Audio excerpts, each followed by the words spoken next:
everybody, how are you? This is Liz from Chili's and welcome to my channel.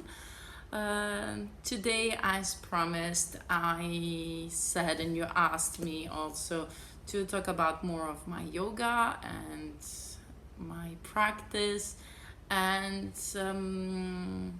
I was thinking on what to share, what not to share, but or where to start. And so I decided to just start from the beginning. I am a person who always loved to do many sports and be outside, and I hate the kind of practices that there are, inside in a gym or something like that. So, how did I start yoga? Well, I was kind of forced, let's say, by the universe.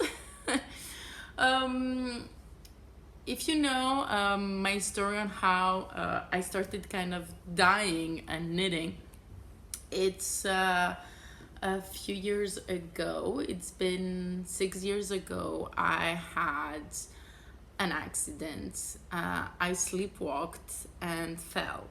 It was the second time that it happened to me, and then I had to do many checkups to see if there was a neurological issue.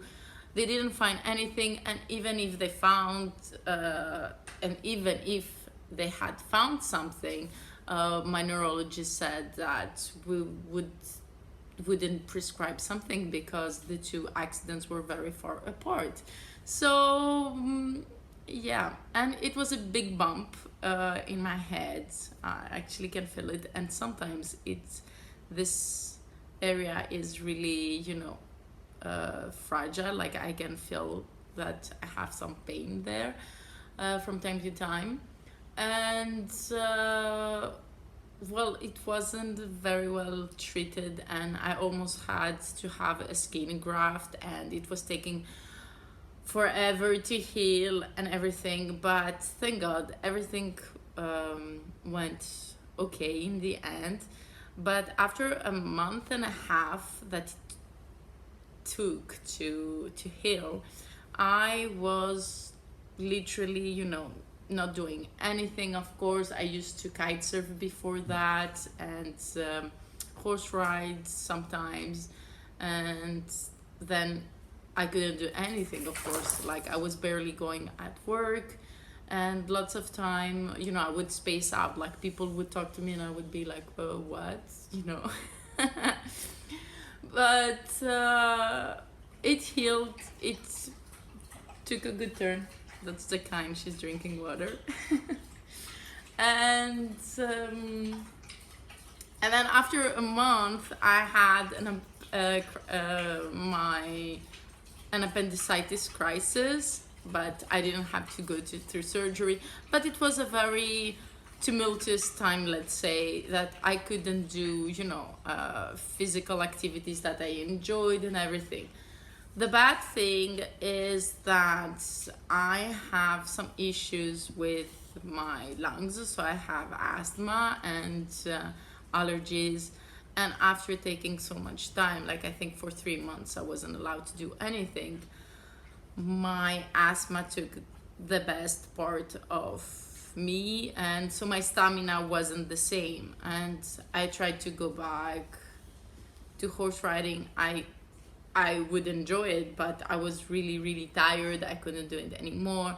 I went to play, like tennis. I couldn't because I was like tired after 5 minutes. I didn't even try going back and do kite surfing because I was scared. And so for the next 6 months, I didn't do anything apart. But it was also the same 6 months that I learned how to dye and how to spin yarn. So I put all my energy there. But slowly, I couldn't even go up the stairs. And for someone who was very active like me and had still, lots of energy, but I couldn't just do the things that I used to do like a few months before, it was like really devastating. And it was I felt weak and I felt sick like the whole time, even if I wasn't really sick. So so I knew that I had to find something to work out at least, or build up my strength again, slowly. And so I decided to try yoga. Yeah, I remember my physiotherapist was like, you have to go to the gym, you have to do this. And I was like, I'm not going to the gym. And then I said, okay, I will try like maybe yoga. So I go to yoga class, and there are like many yoga types, and I didn't even do research. I'm the kind of person who doesn't really do research. It just like, I will try things and see, if I get a good vibe. If it works for me, I will keep doing it. Otherwise, I won't. So I go there, and there was this lady, and she was like really nice and everything. And I liked the way she talked, the things she said, but the vibe of the lesson as itself, it wasn't for me. Like, I knew I kind of liked it, like I liked the poses and the rhythm, but there was something missing. So, but I was doing it, I kept on doing it, like, I think for 5 months, just because I couldn't do anything else, or I felt I couldn't do anything else. So at the same time, a friend of mine who actually her mom is the one who I have to thank for we have to thank for Trillis, because her mom is the one who taught us how to knit, and she was the one who was like, oh, you're painting all the time, you should try dyeing yarn. I was like, oh, can you do that, So she had started to go to a yoga studio, and they had like different types of yoga, and she could only go on Saturdays because she has a family and everything, and her job. But she told me like it was a different kind of lesson, and I was like, okay, I'll try it. So I was going from time to time there, and it was an amazing lesson, because the teacher, he was a guy, he's a musician as well, and he would sing mantras, and every time the mantra would start, or in a mid-sentence, you had to have done a full repeat of whatever we were doing. So I really liked it because there was rhythm, and because, for me, music has a lot, like, it's very empowering, and it was giving another vibe to the whole experience, and I really liked it. So I did, a few lessons with him, and I was like, okay, well, next year I'm gonna enroll, and I will do that course, and etc.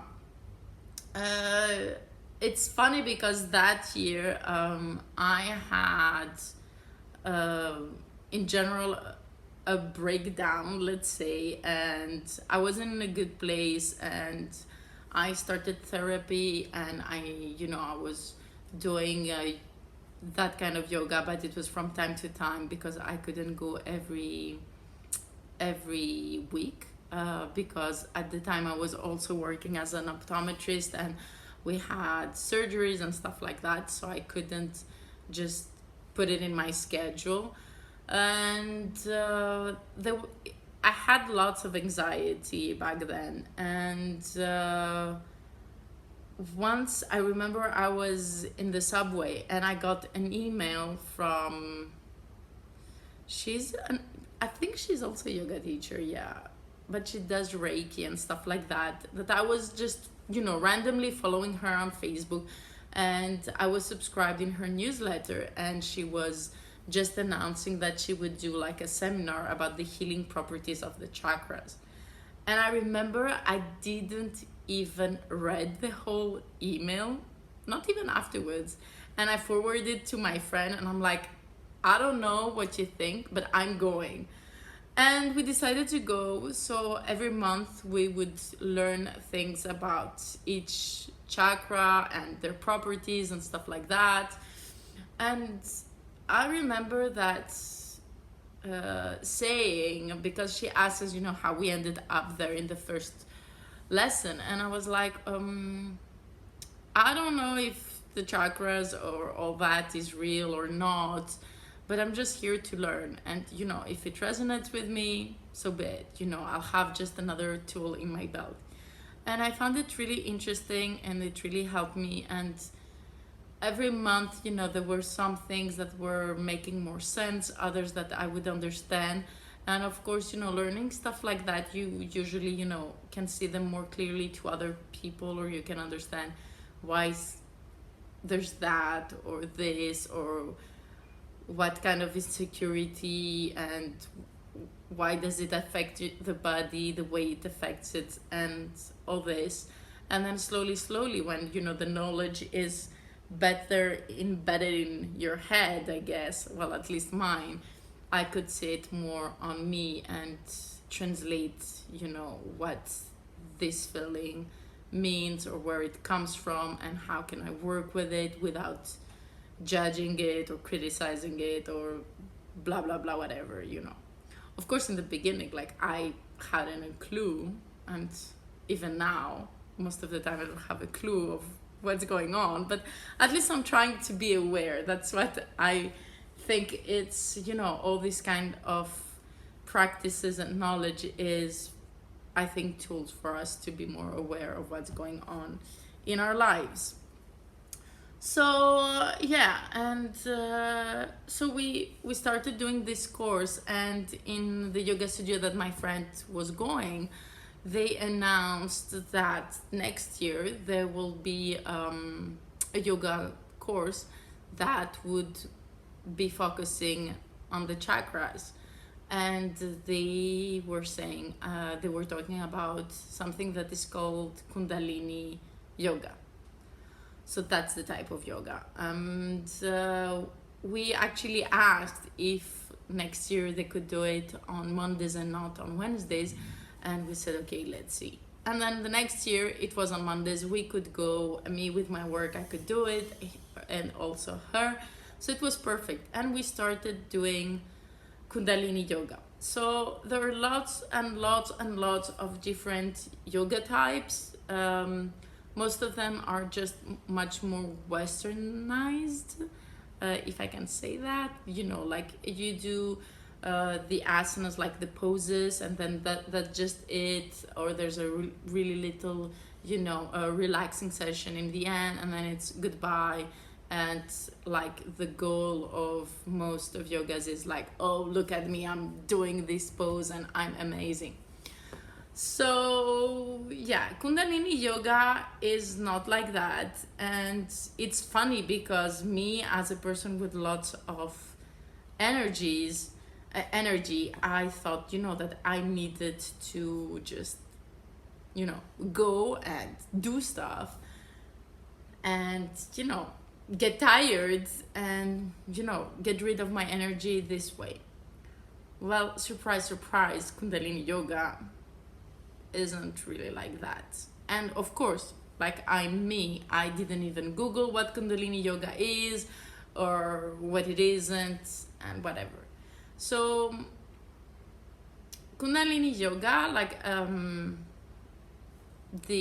how the lesson or most of the lessons are structured is like, you get into poses, and then you have breathing exercises, and then you have a meditation in the whole course of the session. It's not only, physical exercise. So the first year, I remember it was like almost a month and a week or so that we would intentionally, like, work in several poses that will work, or that, they have a specific purpose with one of the chakras. So the chakras are energy energy centers. Yeah, we have 7 major ones, so you learn about the properties of those and then poses that kind of work on them. I don't want to say unlock the energy, but because you might have a chakra that's overworking or it's more dormant, it's just that it will, let's say, balance it, or maybe like cleanse it out, make it in a more calm state. And of course, in the beginning, you just do the poses. You don't really, or at least I don't really care, and because, how can I say that? Now I don't even think, this pose is going to work in that chakra, so I need to work on that chakra and I'm gonna work only on that, because everything is a balance. So we would work on other things like the whole energy, but having a bit more of awareness, or in the meditation part, in that particular chakra. And it was really cool because you would notice things that maybe you wouldn't, like, for example, the first chakra is all about security, basic needs, or fears. And what helps is also like being in nature, earthing, things like that. And that when you're in nature, you're much more aware, you feel better, you breathe better. But it was another perspective of why you feel all those things. So I really like that part. And it is a kind of yoga that it will not have the focus on, okay, let's do those really difficult exercises and show the word. It just really be on the flow and accepting where you are, while building slowly, your physical body, but also the intellectual and psychic levels. And that's why it has, and the breathing and the meditation part. So I've been doing this yoga practice now. It is kind of the 5th year. Last year I was traveling a lot, so I can't really say that I really did a full year. And this year, with the virus, I decided, because we would have virtual lessons, but I didn't feel the vibe, and I didn't feel connected with the energy of our group. And I love them so much. Like, I think because we know each other, and also we share experiences and all that, it's like very, very good friends. But I haven't been really practicing the last year. Last summer I had lots of difficulties, and with my studio space, but also with my health. And at the same time, I broke up, so everything was like a mess, and I kind of felt that I was a mess, and I couldn't focus on anything. I couldn't cherish, my life, and I couldn't really see the good. And of course, I have lots of good things. I have a home, I have that kind, like, hello. And but it was a really difficult time for me to just be. And but slowly, I'm also the kind of person that I'm gonna say, okay, allow yourself to cry it out, but then okay, pick up your pieces and get up, and it's gonna be better. So yeah, and it has been better, I have to say. Yay! My health is much better. I'm allowed to still have trellis because of the beautiful support the knitting community gave to me. And I can't even realize, how blessed I am for that help. And I feel terrible sometimes, when I think of last summer, and I was in such state that I was, I could feel the love of the people, helping me, and but I was in such a, I don't want to say dark, because it isn't dark, but just really, really hard space that I was just, thinking. And it's also like my mantra now, like keep your heart open, and be grateful and keep your heart open, because it felt like I would, that it would be so easy to shut down everything and myself. And yeah, and I had some really dark and unhealthy thoughts. But it's a process, life is like that, with cycles up and down. That was a really down one for me. I'm just looking a bit in a brighter, way. So at fall I started therapy again, but it wouldn't help me so much, because for me it's my problem. It isn't, to communicate my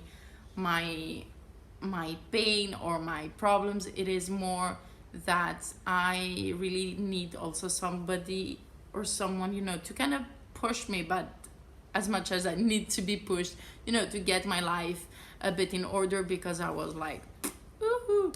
The only thing that I would manage and put all my energy was Trellis, and that's amazing because it has grown much more, and I think it's that, I was even more inspired and pushed through your help, and so I decided, okay, now you have to take care of yourself, and you have to take steps for it.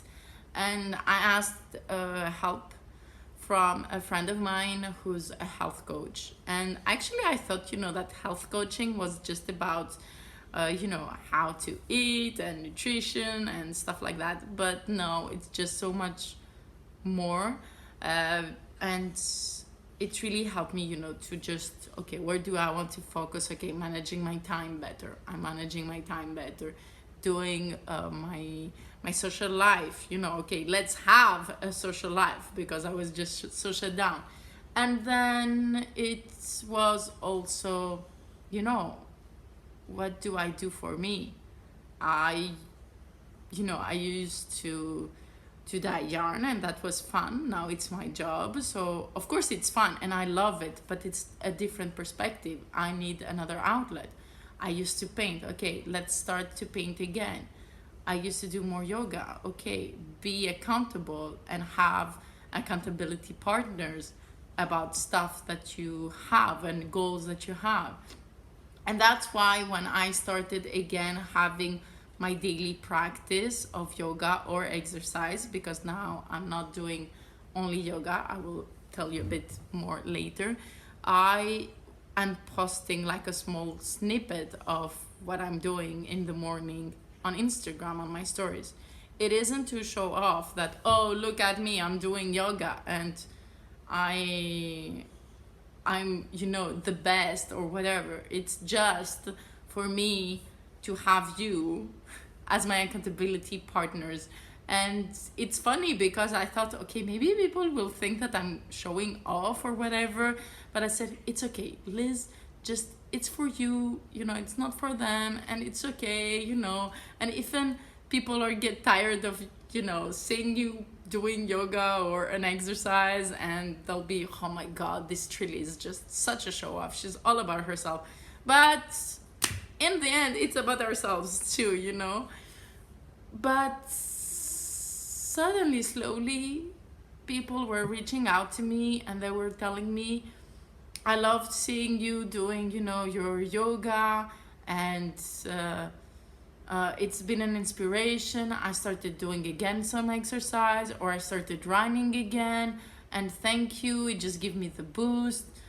And I was like, well, okay, I was being a bit, selfish there because I was trying, to just, I wasn't thinking that it would have an impact or that it would inspire people. And I'm so happy because now I don't feel, so bad spamming my stories with, yoga or whatever.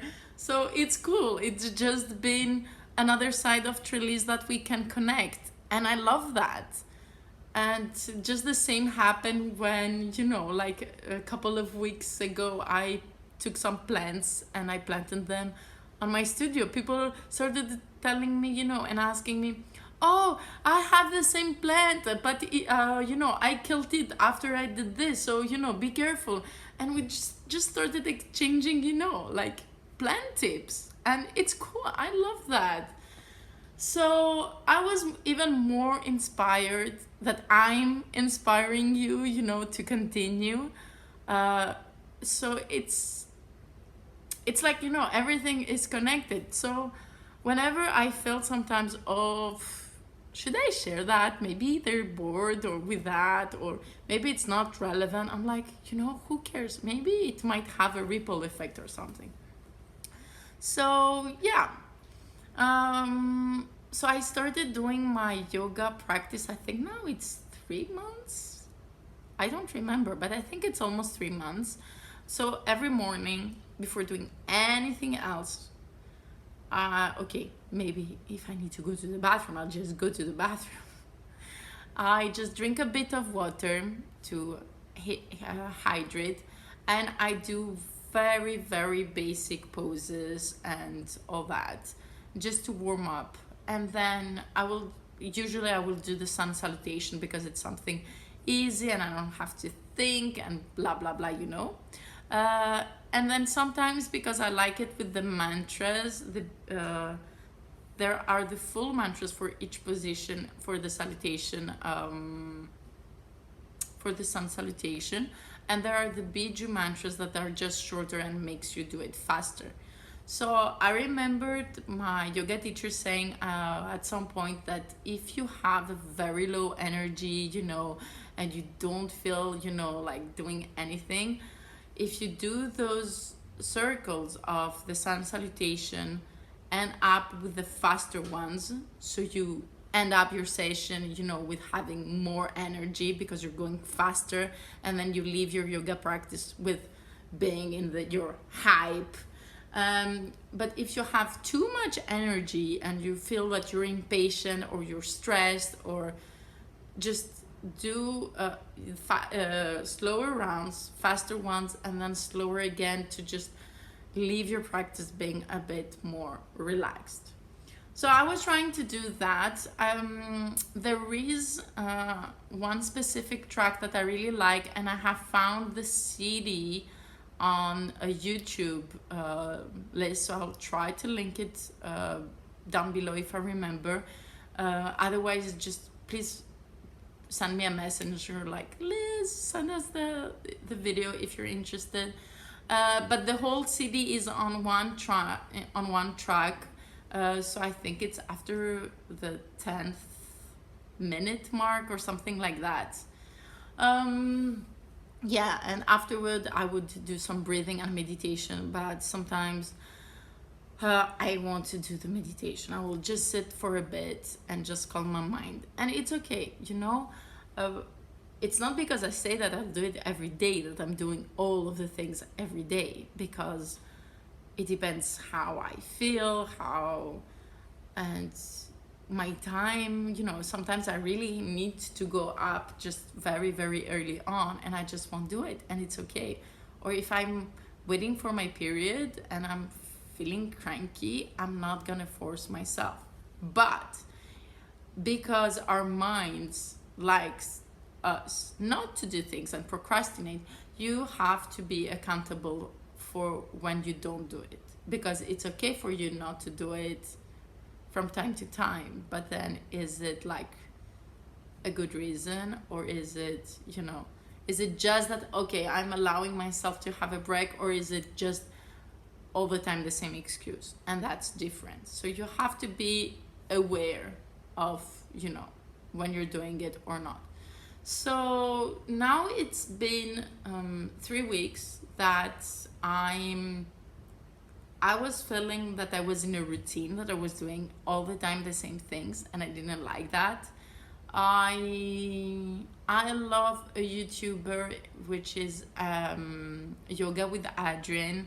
So if you're a beginner, you might check her out. She has very slow paces or more dynamic ones, and she's always about, find your space, and she's really great. But then I felt it was too slow for me. I don't know, also being in springtime, it was making me being even more energetic and want to do more things. So I wasn't sure what to do, because I could feel I was getting kind of bored with my practice, and that's not good. You don't want that. You want to be rejuvenate. So I actually, with a friend of mine, she lives in Spain, and she's a capoeira teacher, and she's done a small group of friends. So she told me, well, if you want to join, we'll just be working more the upper body to work on handstands. So I was like, okay, I don't have lots of strength in my upper body, but I should be working more of in these parts of my body, because all the lifting that I do while dying. So now we gather, and we have some virtual exercise sessions like twice a week. So I've been inspired, and there's a lot of jumps, holding up in your hands and stuff like that. I have to say that I looked lots of videos on how to do the handstand and preparations for the handstand, and one of the things that you can do is prepare for the crow pose. And actually I dislike being upside down, so I said, okay, maybe what I could focus as my goal is to do the crow pose, that I actually can do for just 2 seconds, but it's okay, and I can hold it only for 2 seconds, not because I don't have the balance, but because I don't have the strength to support me. So now I've decided in the morning to do like a yoga flow, like a really yoga flow from one pose to another one day, and then the next day to just have only exercises that are building up strength exercises, and most of all the core. So it will be abs, or it will be specific exercises for the joints, the shoulders, the wrists, and stuff like that. And that makes me feel a bit more empowered, because I feel that I'm okay in the flow with my yoga, and I also do a bit of breathing and meditation in the end of each day. Well, I'll try. And but also the other exercises makes me feel more strong, because yoga by herself is not gonna build up you strength. It needs something else, and because I'm not a yoga teacher, or I don't have this particular expertise, I don't know how to build more strength by only doing yoga. So that's my story. It's for no one, to. I'm not saying you have to do this kind of yoga or not. If you're doing hatha yoga or other kinds of yoga, it's great. I've also done hot yoga, but because my blood pressure is really, really low, I felt dizzy and I couldn't stand it. But it's like very beneficial if you're not flexible, and I'm not that flexible, and it had helped me from time to time to actually unblock my spine, because I had some really big issues with my back because of the dying. So I think if I ever get really blocked, instead of getting a massage, I will just go and have a couple of hot yoga sessions.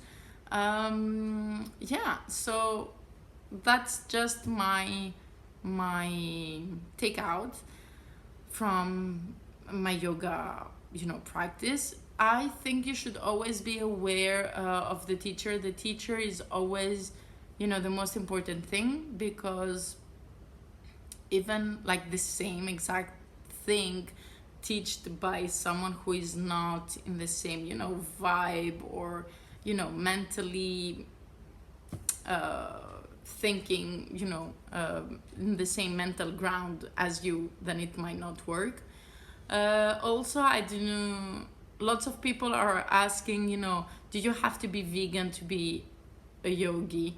Well, for me, I don't agree. I think you shouldn't change that, because there's a lot of people, sometimes they're like, oh, you're doing yoga, so you must be vegan. No, that's a misconception. Yes, lots of people that are doing yoga are vegan. Yes, when you go to an ashram, you will eat, a vegetarian. So yeah, most of the time it's just vegetarian, not even vegan cuisine, and I don't mind that, as a respect of where I am. But for me, how I eat, I think it's a bit more balanced. I don't eat a lot of meat either way. I do like fish, but I don't eat it as often. And I think I like to call it, a more conscious way of eating. Like, okay, I need a bit of meat. I will eat maybe 2 or 3 times per month meat. Or if I go out, I might have a steak, but I'm not gonna eat meat every day, or yeah, and that's okay. For me, it's about everything. Either it's food or music or religion, or when you talk about something or politics, it's like I don't like when things go to extremes, and always try to find a bit, the middle ground. So I usually, if there's a conversation about these things, I might stay quiet. Who, me? Yeah, right, stay quiet, because I don't want to get into the whole big drama. Who is right? No, I am right and you are wrong. No, I think you just have to be aware.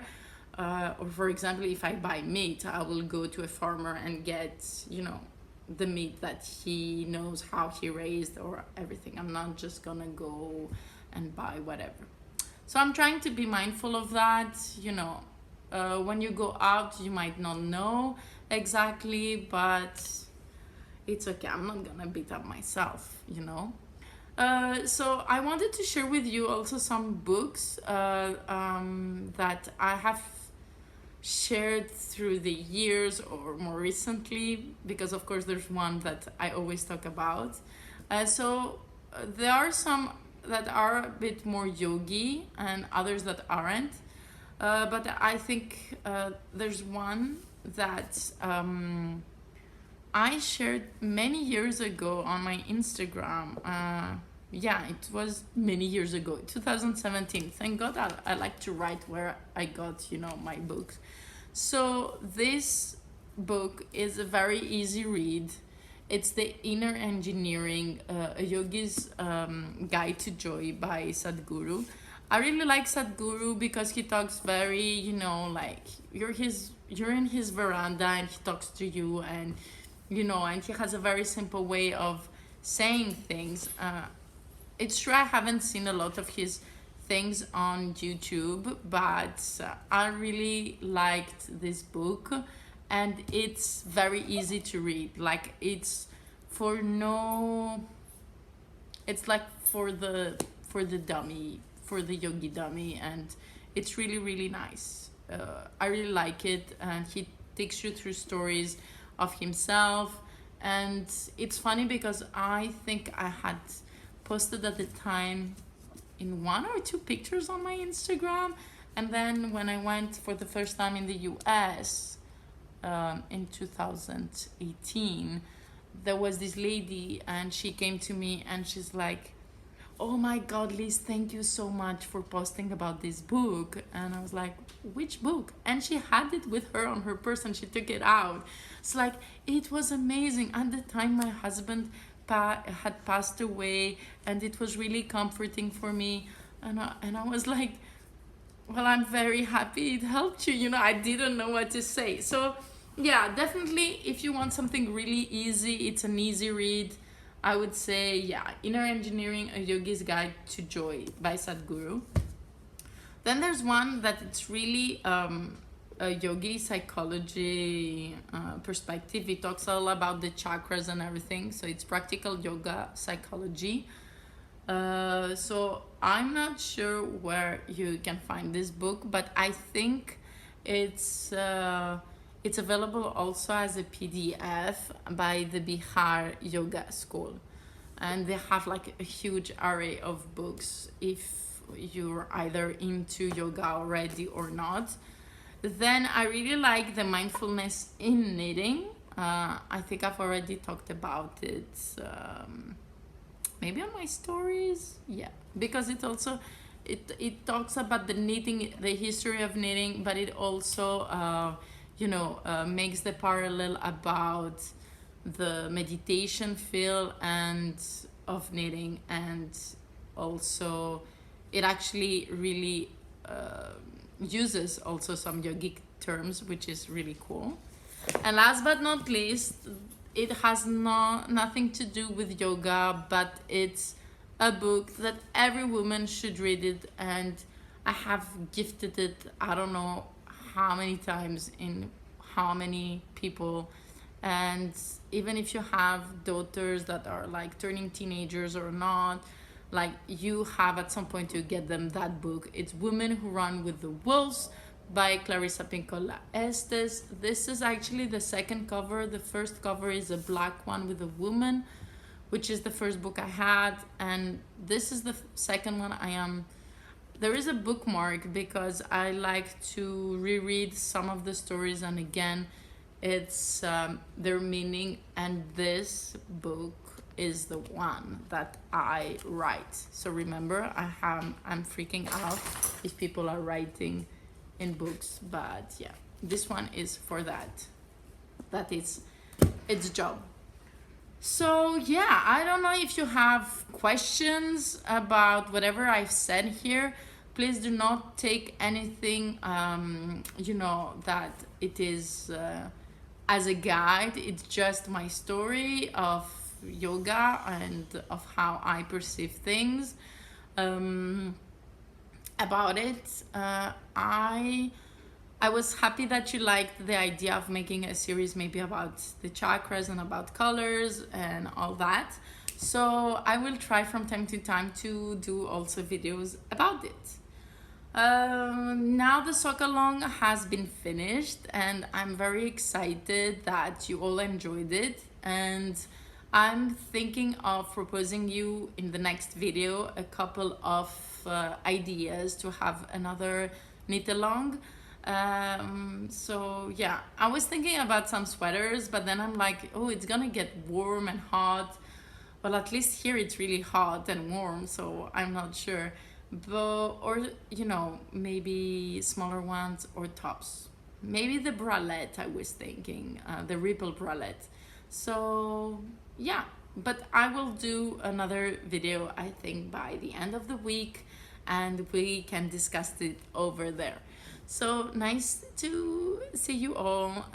Thank you all for your kind messages and support. It means everything to me, and I'll see you soon.